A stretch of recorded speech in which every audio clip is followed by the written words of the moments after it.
Content of this program is intended for people who are blind and print impaired. Hello and welcome to our March 2022 edition of Heard Any Good Books Lately, a program from the North Carolina Reading Service. I'm George Douglas. This program is brought to you by the Friends of the North Carolina Library for the Blind and Physically Handicapped, an organization of citizens, volunteers, and patrons, all interested in supporting the library and the services it provides.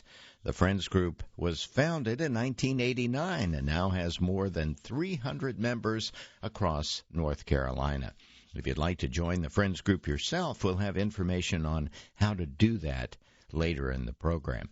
This program is all about books, with special emphasis on those available from the North Carolina Library for the Blind. Now, the library has more than 86,000 titles in its collection. Books and magazines are available in large print, braille, and talking books as well, both digital and cassette. Now, the library has more than 11,000 patrons across the state.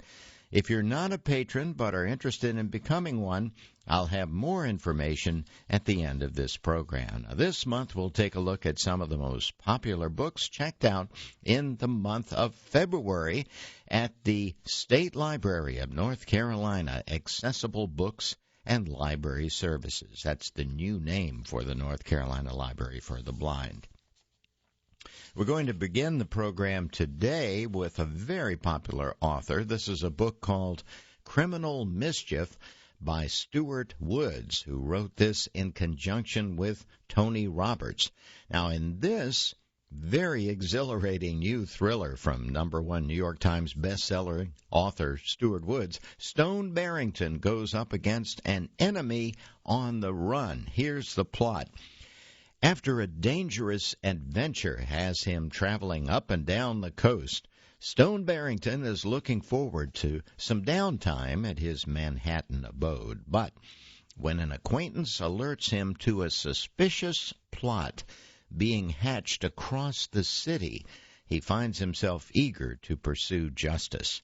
After the mastermind behind it all proves more evasive than anyone was expecting, Stone sets out on an international chase to places he's never gone before. Now, with the help of some old friends and alluring new ones, Stone is determined to see the pursuit through to the end, even if it means going up against a foe more unpredictable than he has ever faced. Once again, the book is called Criminal Mischief by Stuart Woods and Tony Roberts. Now, another book that was very popular this past month at the North Carolina Library for the Blind. This is a book called Mercy by the very popular author David Baldacci. FBI agent Atlee Pine's harrowing search for her long-lost sister, Mercy, reaches a boiling point in this breakneck thriller from author David Baldacci. Here is the storyline for this one. For her entire life, FBI agent Atlee Pine has been searching for her twin sister, Mercy, who was abducted at the age of 6 and never seen again. Well, Mercy's disappearance left behind a damaged family that later shattered beyond repair when Atlee's parents inexplicably abandoned her. Now, after a perilous investigation that nearly proved fatal, Atlee has finally discovered not only the reason behind her parents' abandonment and Mercy's kidnapping, but also the most promising breakthrough yet, proof that Mercy survived her abduction and then escaped her captors many years ago. Though Atlee is tantalizingly close to her family at last, the final leg of her long road to Mercy will be the most treacherous yet. Mercy left at least one dead body behind before fleeing her captors years before. Atlee has no idea if her sister is still alive, and if so, how she has been surviving all this time. When the truth is finally revealed, Atlee Pine will face the greatest danger yet, and it may well cost her everything. The book, again, is entitled Mercy, and it's by David Baldacci.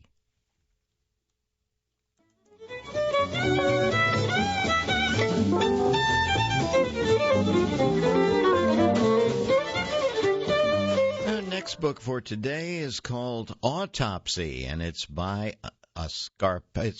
Patricia Daniels Cornwell, and it is a Scarpetta novel. We haven't seen one of these in a while. In this relaunch of the electrifying landmark #1 best-selling thriller series, Chief Medical Examiner Dr. Kay Scarpetta hunts those responsible for two wildly divergent and chilling murders.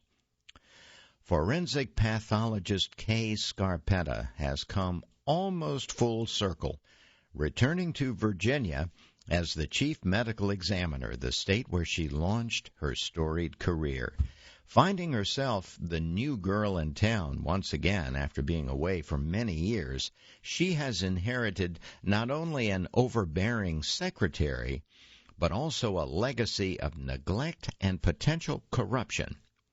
She and her husband, Benton Wesley, now a forensic psychologist with the U.S. Secret Service, have relocated to Old Town Alexandria, where she's headquartered 5 miles from the Pentagon, in a post-pandemic world that's been torn by civil and political unrest. Just weeks on the job, she's called to a scene by railroad tracks where a woman's body has been shockingly displayed, her throat cut down to the spine. And as Scarpetta begins to follow the trail, it leads unnervingly close to her own historic neighborhood. At the same time, a catastrophe occurs in a top-secret laboratory in outer space, endangering at least 2 scientists aboard, appointed to the highly classified Doomsday Commission that specializes in sensitive national security cases. Scarpetta is summoned to the White House and tasked with finding out exactly what happened. But even as she works the first potential crime scene in space remotely, an apparent serial killer strikes again very close to her home. It's great to hear Patricia Cornwell back with another Scarpetta novel. That one is called Autopsy, a Scarpetta novel by Patricia Daniels Cornwell.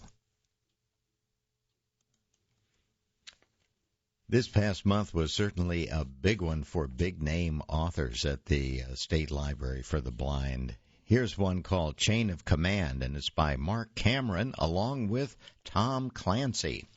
An unscrupulous pharmaceutical billionaire has a plan to flood the U.S. market with counterfeit drugs in this latest entry in Tom Clancy's best-selling series. Here's the plot. President Jack Ryan is used to dealing with military threats to the American people, but how do you protect them against perfectly counterfeited pharmaceuticals? Patients in hospitals, clinics, and at home are dying when the drugs they need for survival turn out to be ineffective copies.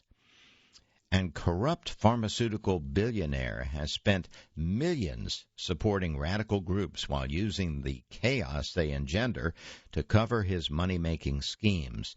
But for a man with such towering ambitions, the only real goal is power. To get that, he'll have to eliminate the only impediment in his path, Jack Ryan. The question is, how do you attack the most closely guarded man in the world?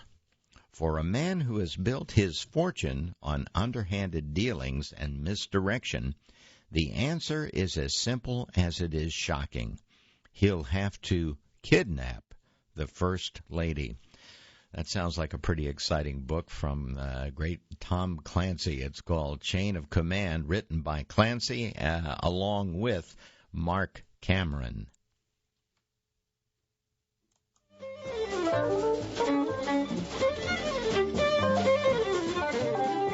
And speaking of big names, here's another one. We're going to talk about a new book called Fear No Evil by James Patterson. Well, of course, James Patterson is the best-selling author in the world, and at this point he is practically an institution.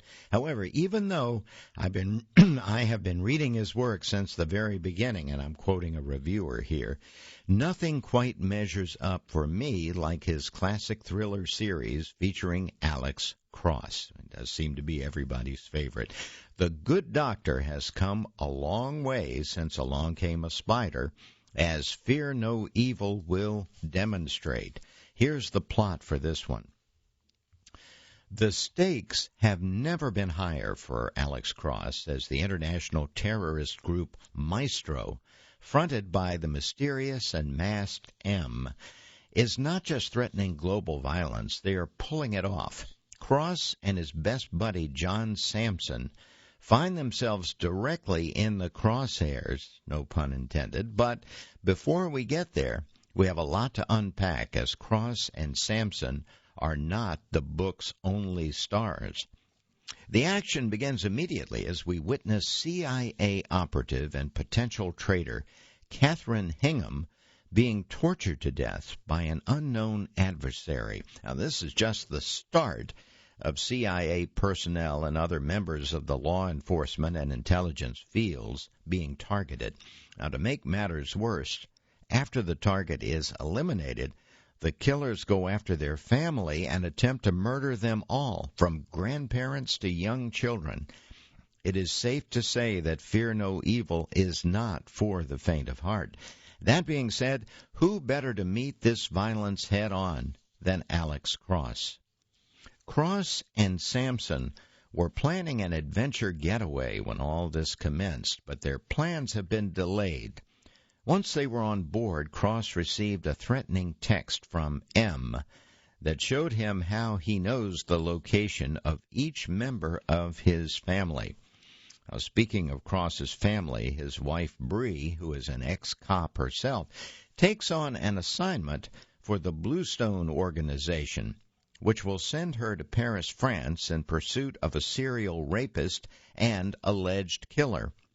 Well, not only does the novel jump between Cross and Bree, it offers us glimpses into the Maestro organization with occasional bits on M. It seems there is no one who can be trusted, as every level of law enforcement attempts to unmask them before they can kill more people or follow through on any terrorist threats. Now, there seems to be some adversarial connection between Maestro and a powerful Mexican drug cartel. To get a better handle on this situation, Cross heads to a highly militarized prison in the desert to meet with the head of this cartel, Marco Alejandro, who has been in non-communication isolation for nearly a year. Now, Cross hopes that he might be able to reveal who M is, if not validate why his organization is in a blood war with Maestro. Alejandro is willing to talk but does not know much. He suggests that Cross speak with his sister, who has taken over the day-to-day operations of the cartel in his absence. Cross's case is temporarily derailed when he learns of a terrorist incident in Paris with which Bree has been mixed up. Having no idea whether or not she's alive, he jumps on a flight to Paris to find her. Well, thankfully, she is okay, and it turns out that the frightening episode was the responsibility of M and his group, bringing Cross and Bree's cases full circle with each other. Well, as time goes on with no resolution other than for the good guys to sit on the sidelines as Maestro and the cartel kill each other, Cross and Sampson decide to take that trip they were planning to Swan River Valley, Montana. It will make them bait for anyone from either of the battling groups to come after them. The last third of Fear No Evil is a surefire thrill ride. Will Cross and Sampson survive their excursion, and will we finally learn the identity of M? You will just have to dive into this page-turning book to find out. That was a great review that was written by Ray Palin in November of 2021. Again, that is the newest book by James Patterson called Fear No Evil. Now let's take a look at a book by Michael Connelly, also very popular. This is a book called The Dark Hours. A masterpiece, LAPD Detective Renee Ballard must join forces with Harry Bosch to find justice in a city scarred by fear and social unrest after a methodical killer strikes on New Year's Eve. Here's the plot for The Dark Hours by Michael Connelly. There's chaos in Hollywood at the end of the New Year's Eve countdown. Now, working her graveyard shift, LAPD Detective Renee Ballard waits out the traditional rain of lead as hundreds of revelers shoot their guns into the air. Well, only minutes after midnight, Ballard is called to a scene where a hard-working auto shop owner has been fatally hit by a bullet in the middle of a crowded street party. Now, Ballard quickly determines that the deadly bullet could not have fallen from the sky and that it is linked to another unsolved murder, a case at one time worked by Detective Harry Bosch. At the same time, Ballard hunts a fiendish pair of serial rapists, the Midnight Men they're called, who have been terrorizing women and leaving no trace. Now, determined to solve both cases, Ballard feels like she is constantly running uphill in a police department indelibly changed by the pandemic and recent social unrest. It is a department so hampered by inertia and low morale that Ballard must go outside to the one detective she can count on, Harry Bosch. But as the two inexorable detectives work together to find out where old and new cases intersect, they must constantly look over their shoulders. The brutal predators they are tracking are ready to kill to keep their secrets hidden.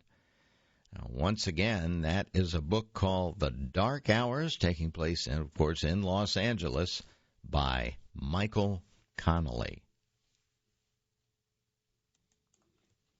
There are definitely lots of great mystery stories in the program this month. This is a thrilling new book we're going to talk about in the wildly popular series from the author of Hidden, and that is, of course, bestseller Fern Michaels. This is a new book called Yellow Moon by Fern Michaels. The sisterhood is reuniting to investigate the Haven, a suspicious spiritual organization that's more dangerous cult than caring commune. Here's the plot about this one.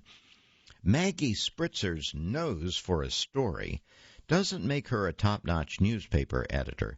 It also tells her when to go the extra mile for a friend.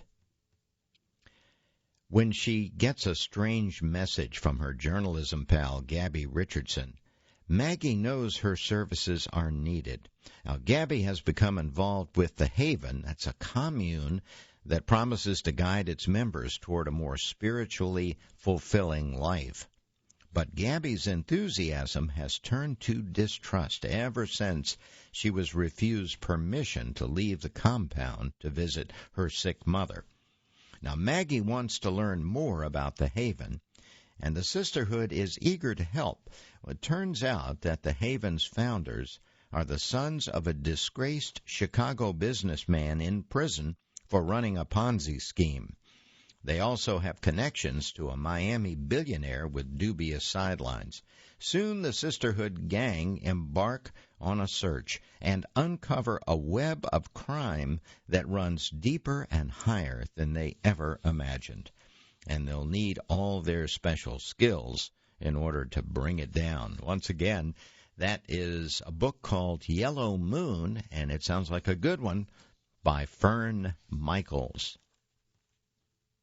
Next, let's talk about The Midnight Lock. It's a Lincoln Rhyme novel by Jeffrey Deaver and Edoardo Ballerini. Now, the master of ticking bomb suspense, Jeffrey Deaver delivers the latest thriller featuring his beloved protagonists Lincoln Rhyme and Amelia Sachs as they search for a criminal whose fascination with breaking locks terrorizes New York City. Here's the story about this one. A woman awakes in the morning to find that someone has picked her apartment's supposedly impregnable door lock and rearranged personal items, even sitting beside her while she slept. Well, the intrusion, the police learn, is a message to the entire city of carnage to come. Lincoln Rhyme and Amelia Sachs are brought in to investigate and soon learn that the sociopathic intruder who calls himself the locksmith can break through any lock or security system ever devised. With more victims on the horizon, Rhyme, Sachs, and their stable of associates must follow the evidence to the man's lair and discover his true mission. Now, their hunt is interrupted when an internal investigation in the police force uncovers what seems to be a crucial mistake in one of Rhyme's previous cases. He's fired as a consultant for the NYPD and must risk jail if he investigates the locksmith case in secret. The Midnight Lock is a roller coaster read that takes place over just a few days' time, features surprise after surprise, and offers a fascinating look at the esoteric world of lock picking. Once again, the name of this one is The Midnight Lock, a Lincoln Rhyme novel by Jeffrey Deaver and Eduardo Ballerini.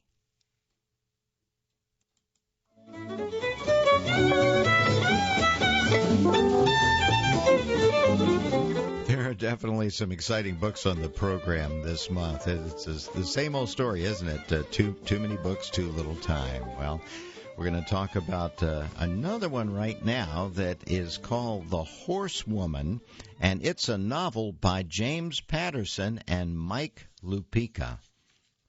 Mother and daughter, both champion riders, but only one can make Olympic history. James Patterson's first book with Hall of Fame sports writer Mike Lupica. Here's the plot. When the buzzer sounds, 21-year-old Becky McCabe takes one last look around. What she's feeling right now is why riders do this, young or old, man or woman, mother or daughter. The toughest combination comes early, a tight one, hardly any time to react after the first jump. Just like that, they're into it big time. Horse and rider take a killer inside turn on the rollback 2 jumps later. No choice but to go inside if they're here to win. And Becky sure isn't here to finish second. How can anyone go faster than this? No one can, except the rider who's up next. What a tease that summary is, huh? That is a book called The Horsewoman, a novel by James Patterson and Mike Lupica. That's the first time Mike Lupica has joined up with James Patterson, so that should be interesting. Now let's talk about another popular author, Janet Ivanovich. This one's called Game On, Tempting 28. It's a Stephanie Plum novel by Janet Ivanovich.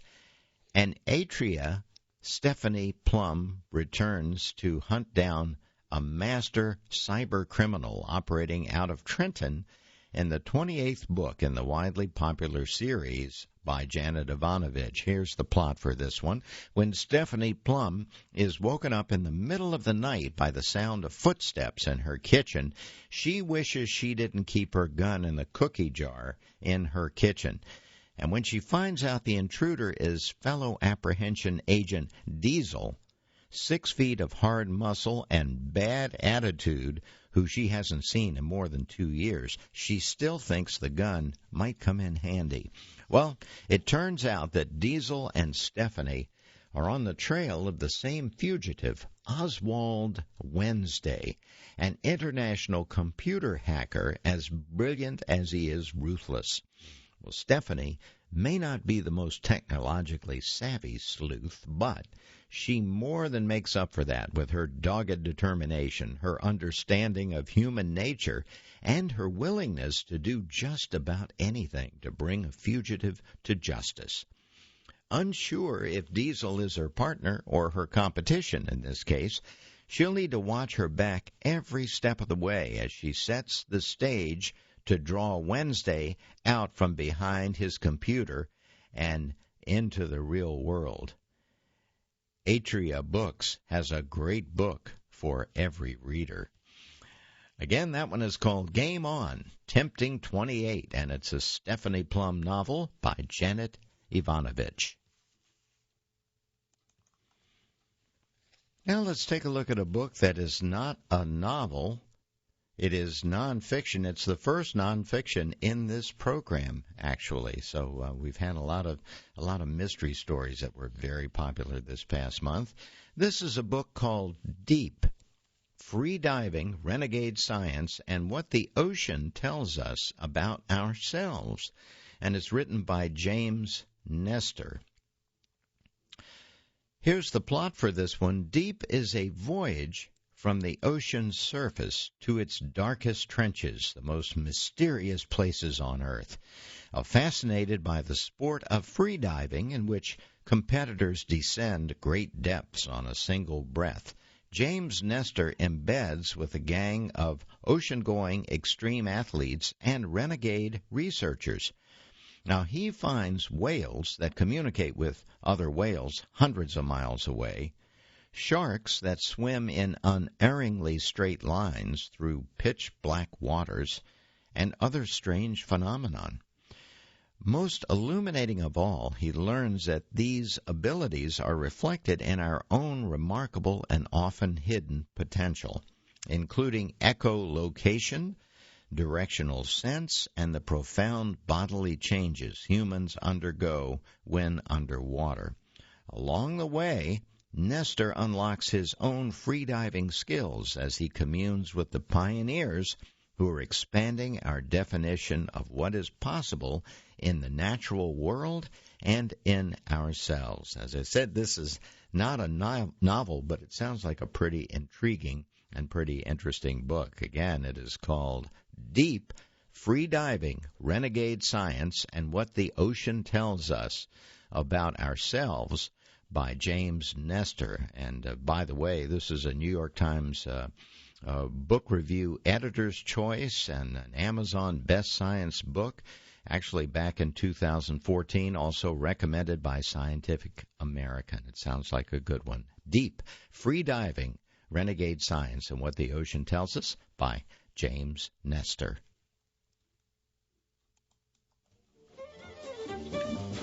And that's all the time we have for this month's edition of Heard Any Good Books Lately. I'm George Douglas. I hope you enjoyed the program. If you'd like more information about how to become a patron of the State Library of North Carolina Accessible Books and Library Services, simply Google or search for Accessible Books, North Carolina Library. You can call 888-388-2460 as well. You can also use those same numbers and website to join the Friends of the North Carolina Library for the Blind. They're the sponsors of this monthly feature on books. This program is intended for people who are blind or print impaired. Heard Any Good Books Lately will be available right after the broadcast at our website, ncreadingservice.org. So long until next time.